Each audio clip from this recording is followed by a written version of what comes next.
Hey guys, what's up? Welcome back to the Ice Project. There's going to be a bit of a Q&A vibe, so roll the intro. Welcome to the Ice Project. Welcome to the Ice Project. Got my good man Vintage Jackson on the question, so hit me up, bro. What's up, baby? All right, let's roll straight into it. When does your new course launch? You've started cutting it up, so how many? There's about 4 sections in it already, eh? Yeah, about 4.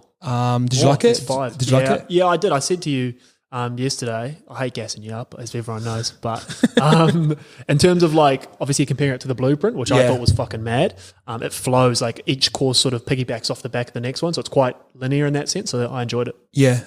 Blueprint's probably a lot more detailed and technical and like in terms of like how to actually make money and make your business grow, and we've had great results off that, but we're probably not too far away from launching. So what it's called, it's just going to be called the Ice Project. It's got a bunch of different things in there. It's got money, it's how to set up your bank account structures. We're going to put in how to start a profitable podcast in there. The boys are going to be part of, maybe in some Photoshop stuff later down the line, a little bit of vlogging as well. So what the goal of it is it's going to be a lot cheaper. It's going to be roughly around $60 a month. It's going to be a subscription-based type of thing, but it's just going to be a hub where you can go to and find these different types of things. So I'll put out so much fucking content. Everyone always comes to me and is like, oh, where's that? And I can't be fucked looking for it or going through DMs and going, yo, this is how you do it, because it's starting to scale out way too big. But I'd say maybe within the month, if we're having a fair crack and we're not too busy, I'd definitely say within the month. And the goal of it is hopefully every month we can add a new section to it. And obviously if we do good numbers off it, I'll pay people to come in and teach a 5-thing lesson. There might be ones on like meditation or mental health, or I don't know, maybe I've got enough play Mark Boris to come in and teach us a little bit about business as well. So it's going to be this hub where it's $60 a month, everything that I've learnt to build YKTR up, and also like lifestyle as well. Like I think increasing your lifestyle is super important. I don't think too many people really know how to do that. I don't really know anyone that's talking about it. How to deal with haters, like the strategies I use to deal with haters. So yeah, it's just going to be a random fucking course, but I think it's going to be cool. So hopefully within the month. Yeah, without giving too much away, I think there was much more of a like emphasis on personal development and how it integrates with business. So yeah. I think Enjoyed it. When I look at my life now, it's so mad. Like I wake up, I'm excited. I fucking go for a run, go for a swim, go for a coffee. All those parts of my day are mad. Like I drive a nice car to work. Like I listen to Gary Vee and any podcast. I get to work. I love my job. Then I jump back in the car that I like and I cruise home and I go home and I love my life at home. So I know a lot of people look to me towards that type of stuff and like you always look happy. But there's kind of just been planning and strategy behind that. I'm just not just out there willy-nilly just fucking going, fuck, look at me, how lucky am I? There's like planning, there's strategy behind it. I'm leaning towards things that I actually want to do in life. I'm executing them as well. I do want to scale them up a lot bigger, but yeah, this is kind of the course of how I've done it. So yeah. Well, you kind of half answered that early on, but next question, other online courses on the horizon? No, I got a couple. So I think right now, if I started like how to actually start a clothing company and like behind the scenes of what to do that led to suppliers, I think one day I might do that. I don't know how quick that would be. Because I've got contacts with suppliers, I know how to market. The budgeting side is all the stuff that I'm learning right now. I've got people who come into me. I can pretty much set them up in a day of like what to do. A lot of people come in and go, oh, this is like design some clothes and put fucking words on a thing, and it's not that. It's actually not. So definitely want to do that. Want to do one like how to actually build an online course, market it and sell it, because in terms of multiple streams of revenue, this is like one of the best ones. Like I'll probably get like some weeks or some months I get paid more selling online courses easily than I do running YKTR, you know what I mean? And I know they're kind of like, I've got the leverage of YKTR, so look at me, I've built this, but man, it's a great way to build money. We live in the information age, and when you're in the information age, what you want to sell is information. So it's been an interesting process. We're going to build a couple more this year, so it's going to be fun. Jeez, you're flowing here into the next question. When you started YKTR, did you have a marketing plan? No. So initially when I started YKTR, people really, really still think that like without Chico and Normie, like they're like, oh, you'd be nothing. Like they say, oh, if you didn't have them too. But that's what I thought our marketing plan was. I was like, oh, let me put a t-shirt on Chico, take a photo, put it on Instagram, see if it sells, and done the same with Normie, see if that sells. So it didn't really happen like that. Like I thought it was, and everyone still thinks it does, but it didn't. And the way I found out was like, I attached codes to everyone. So there was a code to my name, code to Normie's name, code to Chico's name, and like the numbers were like my one was sold the most, which was like weird.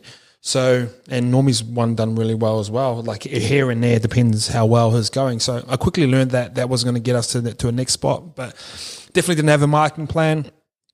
Even now, I'm still pretty loose with, like, I'll class myself as a marketer at first before most things else within the business, but yeah, it's going to be a lot more structured moving forward. So obviously off the back of budgets, you get designs. Off the back of designs, you get marketing plans and stuff like that. But one advice I would give to you, make valuable content. Make content that's either entertaining or educational, and you're gonna go a long way, and put out as much as you fucking can. So our sort of target is like 6 a day for YKTR. We started YKTR the mag because it's an easy form of content for us. Jackson's a really good writer, so we're like, oh fuck, why he's here? Let's use up his skills so we can pump out 3 articles a day about anything. We've done one on Cartoon Network today, or Nickelodeon. Yeah. On cartoons, we've done sneakers, shoes. You know what I mean? footy, yeah. Footy. There's so many wide topics that we cover here at YKTR, but it's about putting out as much content as possible. And there's 3 types of content: there's written, there's audio, and there's visual, and we cover all those. So we've got written now because Jackson does it. I write blogs, I write tweets, all that sort of shit. Audio, which is podcasts, and video, we do vlogs and this type of stuff as well. So, yeah, it's hard. It's hard to make a fuckload of content when you're not used to it. Once you get into a flow, like, to be honest, I don't think we're making enough content at YKTR. Nowhere near enough. Even if we doubled this, I'll go, no, that's not enough. We need more. And it just helps your brand grow. It just really helps your brand grow. So. When you first started, what did you have a few OG podcasts in business that you listened to? I think everyone knows the answer to this. So Gary Vee was my guy, and a guy named Andy Frisella. He had a one called MFCEO. I think he's changed the name. Do you know what his name of his new one is? Real as Fuck, I think is what it's called. He was like, yeah, Real AF. So he was my guy at the start, them two. So I used to just chop and change between them two. But yeah, at that time, Gary Vee was strictly talking about business and vlogging, and that's why I sort of changed towards that, where now he's sort of on the NFT trains, he's drawing like things, but that's the stuff that's going to be relevant moving forward. So I'd go back to all his old stuff. Really found his Q&A stuff really, really good.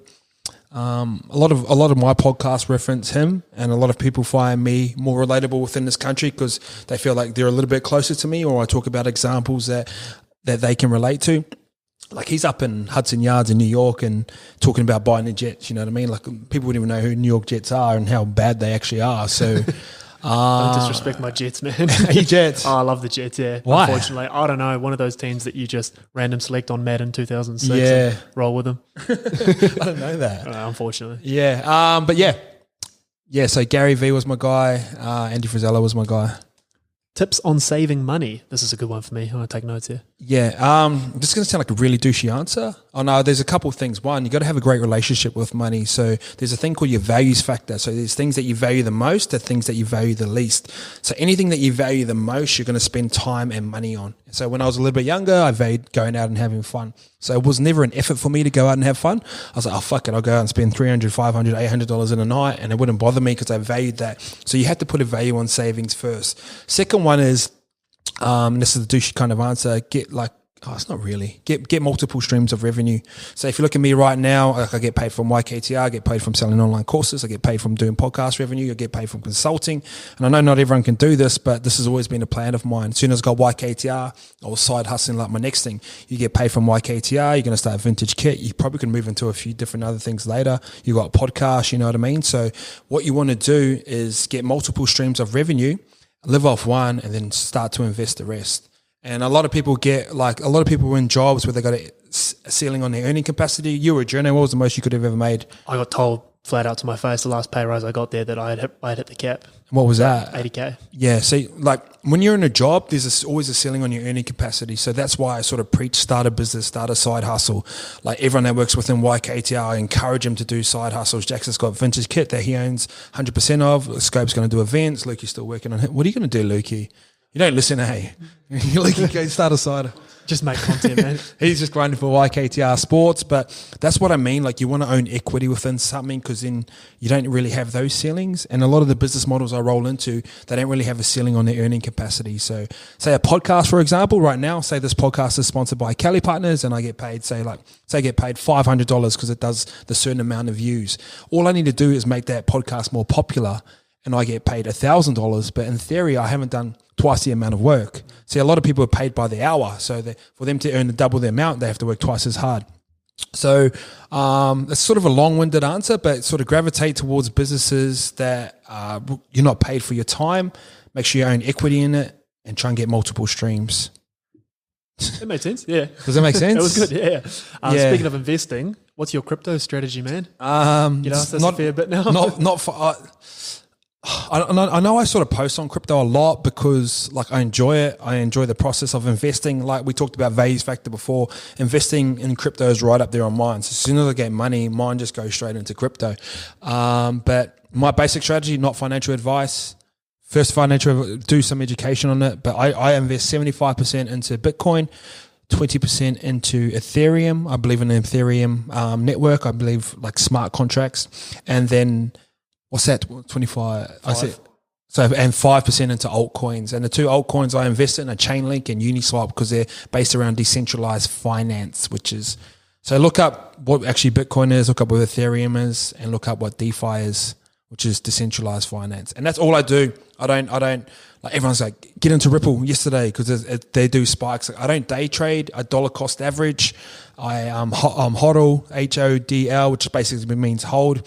And I invest a percentage of my income every week. And what's dollar cost average real quick, bro? Dollar cost average is like you put a certain amount. So say you get paid $1,000 and you put 10% in of your income every single week. That's dollar cost averaging. Okay. So if you look up dollar cost averaging over the course of like history in terms of stocks and that, it's the most effective way to fall into compound interest because you actually like if you're not within the 16 biggest days of stock shares over the past 70 years, that's where all the biggest gains have actually happened. So you want to have money in the market, but you just don't want to have like, so say if a guy said, I got $50,000, what would I do? Say if you put that $50,000 into crypto today and it just went like fell through the ass, like you'd lose all his money. You know what I mean? But if he put that over like 10,000 over the course, say 5,000 over the course of fucking 10 months, that's going to be a more strategic strategy for him for not to have those big losses or big wins. So look up dollar cost averaging, super important. Look up compound interest, super important. And all the other crypto stuff. I want to start touching on crypto, but I know once I'm the crypto guy, like my inbox floods. It just reminds me of sports cards. So I don't want to do that sort of sports cards vibe again. I'm just an investor. I'm putting X amount into crypto every week, and I put money into shares every week as well. But yeah, that's just me. Sneaking bonus questions in here. This is good. Did you feel like YKTR wouldn't make it a couple of times? Struggle Street? Yeah. Oh, even like last year was a kind of a scary time. I was kind of waiting for that because I remember Gary Vee, the guy I used to always listen to, was like there's a time coming and only the real entrepreneurs are going to make it through. And he kept saying it. So, and I remember if you go back to old podcast interviews, I'm waiting for the economy to crash to see if YKTR can make it and see how good I am. So that was kind of a scary time pretty early on. I didn't understand tax laws. I remember going in one time and thought we're going to get a massive tax return. And he goes, oh, you just don't owe the government any money. You've got the money back, but you don't owe anyone. So, and I was like, oh yeah, but how much should I get in my pocket? None. So that was a scary time. I thought I'd fucked our business, and that was super early on. But those are sort of the two main ones. But I'm glad I went for the COVID period because we wouldn't be where we are right now without it. And I know a lot of businesses think that. Kind of piggybacks off the back of that last question. Did you ever think about exiting YKTR, or is it a life something? Yeah, everyone sort of says when you go into business, you need an exit plan, and and even if you don't want to say YKTR 50 mil, would you sell? If you see that a couple of years ago, and I go, yeah, fucking oath. And wouldn't know any of those numbers. That's just a made up number. But everyone says you should have an exit strategy. But then you also talk to people you never exit a strategy. You never exit a business that's actually doing well. So there's two types of people that exit. The one, they've had enough, or two, they're kind of struggling as well. So a lot of people come in and try and buy existing businesses, flip them, change the sort of structure of it, and sort of go from there. But yeah, I don't know. This is still fun for me. While it's fun, I'm happy to stay here. We might get 3-4 years from now, and I'm like, fuck this, I'm out. I want to sell it all. Or just there you go, Lukey. There's our side hustle, bro. We got this. Start saving. Then sort of just step back and sort of I don't know, let someone buy, but then someone might come through an offer that I can't refuse as well. You know what I mean? And I can do other things. I think eventually what you see a lot of business people do is they'll build their thing up, they'll get their leverage, they'll do all the experiences. Once they sell, they'll use that capital to start investing into other potential businesses as well. I think I want to move down that line. I don't know what that means for YKTR, but right now I still want to build the biggest brand here in Australia, the best brand here in Australia, the one that provides the most valuable content, period, and fucking sit close to match as well. So, and I want to be the brand that provides the best experiences. That's my new sort of goal. So this is we're fucking long way off everything of that. So yeah, I won't be going anywhere anytime soon. Q&A, baby. All right, guys, thanks for tuning in. Later.